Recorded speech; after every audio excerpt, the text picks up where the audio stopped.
خواب میں ساس سسر کو دیکھنے کی تعبیر۔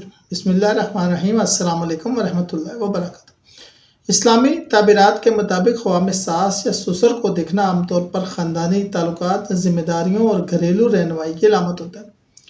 اس کی تفصیل کیفیت اور موجودہ حالات پر منحصر ہے۔ کچھ میں آپ کے ساتھ شیئر کرتا ہوں۔ اگر خواب میں ساس سسر خوش اور مسکراتے نظر آئیں تو یہ خاندانی خوشی، سکون اور باہمی محبت کی علامت ہے۔ اگر وہ ناراض یا غصے میں ہوں تو یہ خاندانی مسائل یا رشتوں میں تناؤ کی نشانی ہو سکتا ہے۔ ان کے ساتھ بیٹھ کر بات کرنا، مشورہ، رہنمائی یا کسی اہم مسئلے میں مدد ملنا بھی ہو سکتا ہے۔ ساس سسر کے گھر جانا، نیا موقع یا خوشخبری ملنا، ان سے تحفہ لینا، رزق اور برکت میں اضافہ۔